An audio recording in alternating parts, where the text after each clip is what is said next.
Hello students, how are you? I hope you are fine. I am also fine. तो आज का जो मेरा टॉपिक है वो आपने थंबनेल में देख ही लिया होगा। That's why you are watching this video. तो चलिए स्टार्ट करते हैं और आपको मेन चीज़ें मैं इस वीडियो में बताने वाली हूँ। लेकिन शर्त ये है कि आपको ये वीडियो एंड तक ज़रूर देखना है, तभी तो आप अमोंग और बिटवीन के बारे में जान पाएंगे। और यकीन मानिए, अगर आपने ये वीडियो एंड तक देखा तो आप लाइफ में अमोंग का यूज़ और बिटवीन का यूज़ कभी भी नहीं भूल पाएंगे और इन दोनों में डिफरेंस कर पाएंगे। अच्छा, अमोंग का क्या मतलब होता है? बीच में। बिटवीन का क्या मतलब होता है? बीच में। दोनों का मीनिंग सेम है, लेकिन कहाँ पे अमोंग लगाना है, कहाँ पे आपको बिटवीन लगाना है, इन दोनों का डिफरेंस आपको पता होना चाहिए।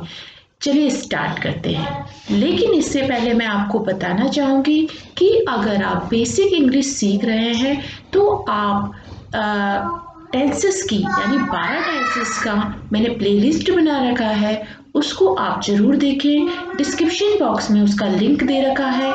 इसके साथ साथ आप मॉडल की प्लेलिस्ट भी ज़रूर देखें।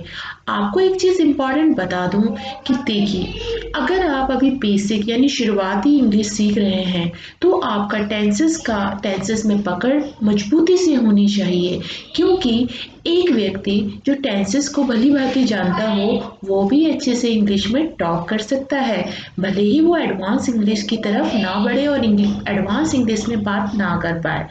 ठीक है, चलो ये तो रही टेंसेस की और मॉडल की बात। अब मैं आपको बताती हूँ जो कि मेरा आज का टॉपिक है, यानी कि अमॉन्ग और बिटवीन। देखिए, मैंने आपको दोनों का मीनिंग ही क्या बताया? बीच में। ठीक है, लेकिन इन दोनों का यूज अलग अलग सिचुएशन के हिसाब से होता है। बिटवीन यानी कि जब हम दो लोगों के भी बारे में बात कर रहे हों या दो वस्तुओं के बारे में बात कर रहे हों तो हम बिटवीन लगाते हैं। ठीक है, जब भी हम दो, यानी मैंने आपको एग्जाम्पल देकर बताऊंगी। ठीक है, और इसके अपोजिट अगर हम अमंग का यूज करें तो अमंग हमेशा वहाँ पे यूज होता है जहाँ पे बहुत सारी वस्तुएं या बहुत सारे लोग होते हैं, वहाँ पे हम अमंग का यूज कर सकते हैं। तो चलिए अब उदाहरण ले लेते हैं बिटवीन का और अमंग का। इससे आपको बहुत अच्छे से समझ में आ जाएगा। तो चलिए मैं आपको बताती हूँ कुछ एग्जाम्पल। जैसे कि पहले हम लेते हैं बिटवीन का।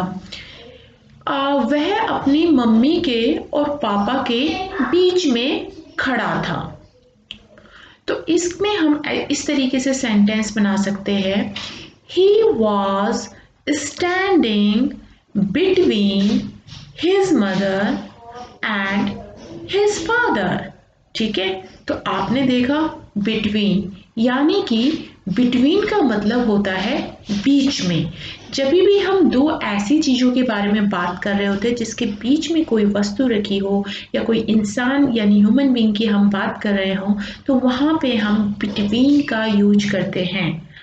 अब हम एक और एग्जाम्पल ले लेते हैं अमंग का। तो अमंग का कैसे आप यूज़ करेंगे? अमंग का मतलब होता है जहाँ पे काफ़ी सारी चीज़ें या काफ़ी सारे लोग होते हैं, वहाँ पे जो है हम अमंग का यूज कर लेते हैं। जैसे कि हम एग्जाम्पल ले लेते हैं, केक केक सारे फ्रेंड के बीच में बटेगा। केक सारे फ्रेंड्स के बीच में बटेगा। तो इसका कैसे आप इंग्लिश में अनुवादन करेंगे, इंग्लिश में कन्वर्ट कैसे करेंगे? आपको इस तरीके से बोलना है, the cake will distribute among to all friends. ठीक है, तो आपने देखा यहाँ पे बहुत सारे फ्रेंड्स थे ऑब्वियसली, तो हमने यहाँ पे यूज किया अमंग का, और वहाँ पर सिर्फ दो लोगों के बीच में वो लड़का खड़ा था, इसीलिए हमने वहाँ पे बिटवीन का यूज किया। तो आप दोनों में भेद यानी कि डिफरेंस करना आप सीख गए होंगे। अच्छा, इसके अलावा आप यहीं तक सीमित मत रहिए, एक और कंडीशन बनती है, और वो कंडीशन इस तरीके से बनती है कि कई बार बिटवीन आपको लगेगा कि ये यहाँ पे तो सिर्फ दो लोगों की बात हो रही है और यहाँ पे जो है यहाँ पे दो से ज़्यादा लोगों की बात हो रही है, लेकिन यहाँ पे बिटवीन क्यों लगा दिया गया। ठीक है, ऐसे भी कुछ सेंटेंसेस बनते हैं, लेकिन इनका डिफरेंस जानना बहुत ज़रूरी है। जैसे कि एक हम एग्जाम्पल ले लेते हैं, तब आप समझ जाएंगे। ठीक है, जैसे कि वहाँ पर श्रीलंका, इंडिया और बांग्लादेश के बीच मैच हो रहा था। ठीक है, तो ये हिंदी में है, इसको आपको इंग्लिश में कन्वर्ट करना है।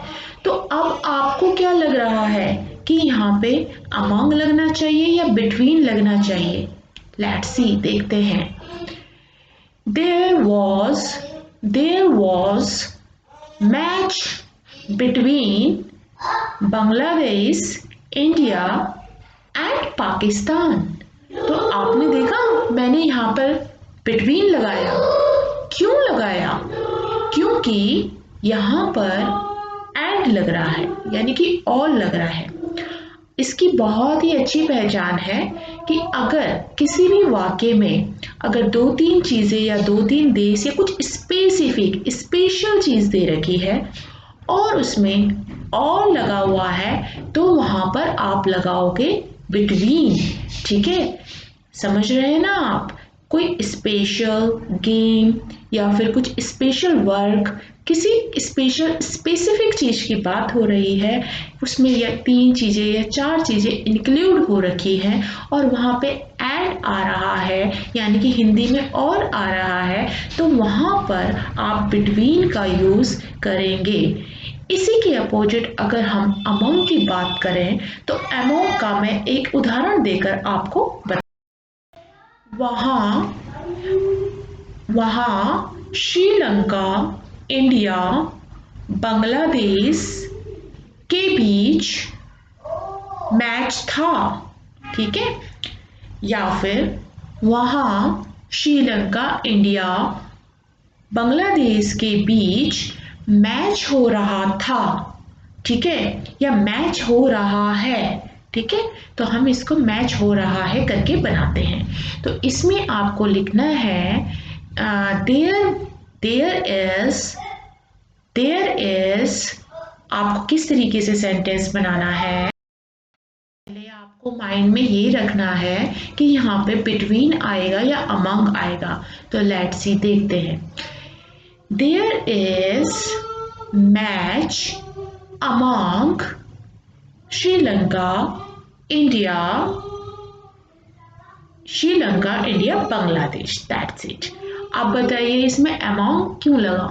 अमंग पता है क्यों लगा? क्योंकि इसमें एंड नहीं आ रहा है। ठीक है, ब्रेक नहीं किया गया है इसको, इसमें एंड नहीं आ रहा है।